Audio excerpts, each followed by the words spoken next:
Ne tente même pas d'aller faire ce que ce vieil ancêtre t'a demandé de faire. N'ose même pas car ta notoriété est en jeu, je te le rappelle mon cher. Je ne sais même plus ce que je dois faire et ce que je ne dois pas faire actuellement. Ma tête est en l'air mon cher ami. Ne te laisse pas amener par ces histoires pour te faire enlever la malédiction. Il veut juste te ridiculiser aux yeux de tous dans ce village, je t'assure. Je me demande quel genre de personne tu es. Si c'était moi, je l'aurais mis à sa place et c'est ce que tu devrais normalement faire, je t'assure. Arrête de réfléchir et ne fais rien de ce qu'il t'a ordonné de faire.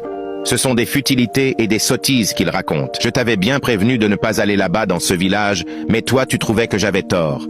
Il s'agit de ma vie, je te rappelle.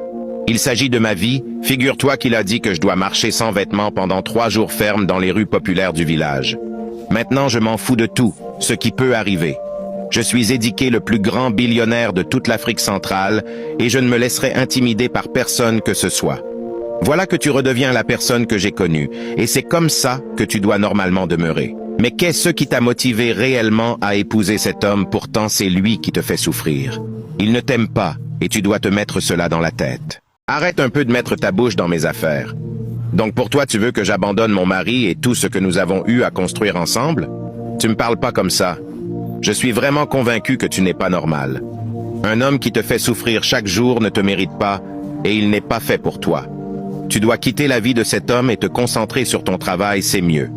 Tu es la première fille que ta mère a engendrée, et c'est toi normalement qui devrais leur montrer le bon chemin à suivre.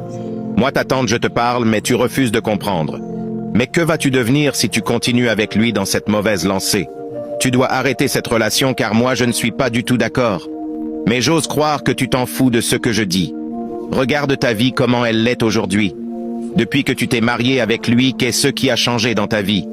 Je ne suis plus une petite fille, et je sais pourquoi j'ai accepté mon mari comme mon homme. Je ne suis pas du tout d'accord, et j'ai dit que tu dois rompre cette relation car je sais ce que je te dis, mademoiselle. Je sais qu'on ne conseille pas une personne amoureuse, mais toi je te parle de tout mon cœur parce que tu es ma petite fille, et je sais que tu vas faire comme je demande. Je ne peux faire ce que tu m'ordonnes de faire, je suis vraiment désolé. J'aime mon mari, s'il te plaît, Tantine, laisse-moi tranquille. Tu ne connais rien de la vie, petite fille.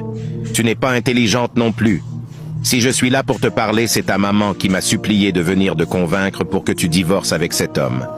Mais je vois qu'il t'a radicalement encadenassé au point où tu n'es plus toi-même.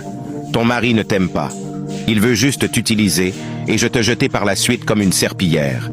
Si tu continues, tu vas te retrouver dans la rue de si je savais. Arrête de faire comme si tu es mature, pourtant tu ne l'es pas. Je t'ai vu grandir et tu as grandi devant moi. Tu es la première née et c'est toi qui dois montrer le bon exemple à ta sœur cadette. Maman, je te comprends parfaitement. Mais j'aime mon mari. Nous sommes faits l'un pour l'autre et pour rien au monde je ne peux me séparer de lui. Le mariage, c'est pour le meilleur et pour le pire. Certes, nous traversons le pire actuellement, mais le meilleur arrivera, crois-moi. Pour rien au monde, je vais abandonner mon mari. Pour rien au monde, je te l'assure. Waouh! Tu m'as vraiment gagné. Voici le notable qui est venu en ville pour discuter avec la maman de la femme de son neveu. Ma fille est une bonne fille, et elle fait de son mieux pour ramener son mari à la raison. Je sais que ta fille est une bonne fille, mais elle devrait normalement faire de son possible pour que son mari puisse organiser les funérailles de sa maman. Voilà que le corps de sa mère est toujours détenu. À la mort, ça fait aujourd'hui 2 semaines. Bien sûr que j'ai parlé de cela avec ma fille. C'est bien comme ça. Je sais que vous êtes le grand notable. Je sais aussi que vous êtes venu ici en ville pour mettre les points sur les i comme il se doit. Mais laissez-moi vous dire que ma fille n'est pas mariée à votre fils pour souffrir. Depuis qu'elle est mariée à lui, c'est elle qui fait tout dans la relation. Notre tradition ne permet pas qu'une femme mariée doit être tout le temps assujettie à son mari. Normalement, c'est lui l'homme qui devrait gérer ses retombées tout seul, et non avec ma fille. Pourtant, elle l'avait longtemps réprimandé, mais il ne faisait qu'à sa tête. Ma fille souffre trop à présent dans ce mariage, croyez-moi. Elle souffre trop et elle n'a plus de vie. Toute sa vie maintenant, c'est de se soucier de son mari, je vous l'assure. Essayez un peu de me comprendre et de comprendre ce que ma fille traverse dans son foyer, je vous en prie. Je vous en supplie. Je ne suis pas venu ici pour avoir compassion de qui que ce soit. L'ancêtre a dit que votre fille doit être lavée par lui-même personnellement au village. Ne vous inquiétez pas, ils vont connaître le bonheur après avoir rempli la condition.